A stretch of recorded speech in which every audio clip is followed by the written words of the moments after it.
Le RB Leipzig s'intéresse à la pépite du Barça, Ángel Alarcón, 19 ans. Le dilemme de Messinho, entre Paris et Barcelone, un choix de cœur à 60 millions d'euros. Rafinha face à un dilemme catalan, rester au Barça ou rejoindre la Première Ligue. Johan Gaspar pessimiste, Mbappé, une signature imminente au Real Madrid selon l'ancien président du FC Barcelone. Avant de commencer, si c'est la première fois que tu passes ici, je t'invite donc à t'abonner, ça prend 2 secondes et ça fait plaisir, merci beaucoup à toi. Grande pépite du Barça, Ángel Alarcón, 19 ans, est pisté par un club allemand. Malgré ses problèmes physiques, Ángel Alarcón est l'un des meilleurs joueurs du Barça Athletic. Du voyage aux États-Unis avec l'équipe de Xavi, son développement est à suivre lors de la deuxième partie de saison. Cependant, d'après Marca, le RB Leipzig piste avec grand intérêt l'attaquant espagnol. Un profil intéressant. D'après le média espagnol, le club allemand suit son évolution depuis un moment et a réactivé les contacts pour le signer, après l'échec de Brian Zaragoza, qui rejoindra le Bayern Munich en fin de saison. Le profil du jeune espagnol correspond parfaitement à ce que recherche Leipzig. Pour résumer, Ángel Alarcón est l'un des meilleurs joueurs du Barça Athletic. Du voyage aux États-Unis avec l'équipe de Xavi, son développement est à suivre lors de la deuxième partie de saison. Cependant, le RB Leipzig piste avec grand intérêt l'attaquant espagnol. Le jeune prodige Estevão Willian, surnommé Messinho, suscite l'attention des plus grands clubs européens, notamment du Paris Saint-Germain qui serait prêt à débourser 60 millions d'euros.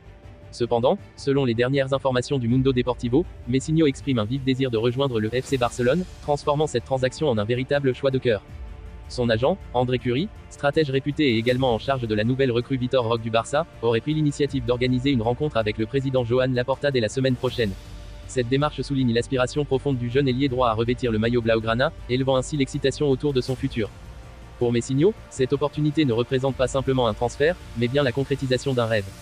Cette perspective enthousiasme les supporters du FC Barcelone, mais déçoit probablement le PSG et d'autres prétendants tels que les clubs de Manchester. La question cruciale demeure le montant que les Catalans seront prêts à déployer pour sécuriser le jeune prodige, sachant qu'il ne posera pas le pied en Europe avant sa majorité en juillet 2025. Le suspense plane quant à l'issue de cette bataille entre les géants du football européen pour s'attacher les services de Messinho. À son arrivée au FC Barcelone à l'été 2022, en provenance de Leeds United pour un montant substantiel de 58 millions d'euros, l'excitation entourait Rafinha, l'ailier brésilien acclamé pour ses performances remarquables. Cependant, son parcours au sein de l'équipe dirigée par Xavi a été marqué par des défis pour s'imposer en tant que titulaire indiscutable, luttant pour trouver la régularité attendue. Les rumeurs récentes suggèrent que l'international brésilien, âgé de 27 ans, pourrait envisager un changement d'horizon dès l'été prochain. Plusieurs clubs de la Première Ligue se sont manifestés, indiquant un intérêt marqué pour le joueur. Joan Laporta, le président catalan, semble également ouvert à la possibilité de sacrifier Rafinha pour renforcer les coffres du Barça. Selon les dernières informations provenant du média espagnol Sport, le FC Barcelone aurait fixé le prix de vente de Rafinha à une somme impressionnante de 100 millions d'euros. Cette évaluation reflète non seulement la valeur du joueur, mais également les ambitions financières du club catalan. Newcastle, qui a connu des difficultés en Première Ligue ces dernières semaines, émerge comme un prétendant sérieux prêt à casser sa tirelire pour s'offrir la star brésilienne. Les rumeurs de transfert se multiplient, alimentant la spéculation sur l'avenir de Rafinha et son éventuel déménagement vers l'Angleterre. Cependant, la décision finale repose sur les épaules de l'ailier talentueux. Malgré les défis sportifs rencontrés en Catalogne, Rafinha semble profondément attaché à sa vie avec sa famille dans la magnifique ville de Barcelone. Le choix entre rester et tenter de s'imposer au Barça ou embrasser un nouveau chapitre en Première Ligue ajoutera une dimension intrigante à cette saga de transfert qui continue de captiver les amateurs de football à travers le monde. Un ancien président du FC Barcelone n'a pas caché son pessimisme dans le dossier Kylian Mbappé. Un feuilleton qui commence déjà à revenir sur toutes les lèvres. En fin de contrat à l'issue de la saison, Kylian Mbappé va faire l'objet d'une approche du Real Madrid la semaine prochaine. Malgré les démentis de certains médias espagnols ces derniers mois, le vice-champion d'Espagne a toujours l'ambition de s'offrir gratuitement le champion du monde 2018. D'ailleurs, pour Johan Gaspar, président du FC Barcelone entre 2000 et 2003, la messe semble déjà dite, je pense que le Real Madrid l'a déjà signé. Ils ont fait une opération similaire à celle de Figo. J'ai le sentiment qu'ils l'ont signé, j'espère que je me trompe, mais je pense que c'est le cas. C'est un grand joueur, a-t-il ainsi lancé dans l'émission, El 10 del Barça, et dans des propos rapportés par Sport. Pour Gaspar, Mbappé a déjà signé au Real Madrid.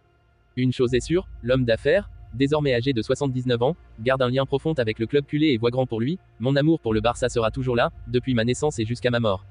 Je préfère la santé de tous les supporters de Barcelone au succès sportif. Si nous parvenons à faire les deux, c'est encore mieux, mais je préfère le bonheur de tous les sociaux avant les titres. Je souhaite que nous gagnions la Liga, la Coupe et la Ligue des Champions. Et aussi le trophée Gamper. C'est mon souhait. Mais nous avons un problème, nous ne pouvons pas échouer. Nous devons tout gagner. Xavi trouvera à nouveau le système pour gagner. Nous n'avons pas joué de bons matchs fin 2023, mais cela prendra fin et nous commencerons à tout rafler. Enfin, il a conclu en félicitant Joan Laporta au sujet de la Super League, David a réussi à vaincre Goliath.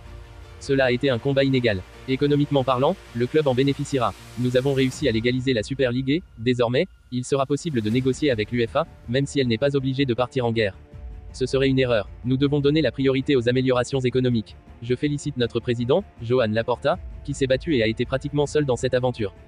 Pour résumer, un ancien président du FC Barcelone n'a pas caché son pessimisme dans le dossier Kylian Mbappé. Malgré les démentis de certains médias espagnols ces derniers mois, le vice-champion d'Espagne a toujours l'ambition de s'offrir gratuitement le champion du monde 2018. D'ailleurs, pour Joan Gaspar, président du FC Barcelone entre 2000 et 2003, la messe semble déjà dite.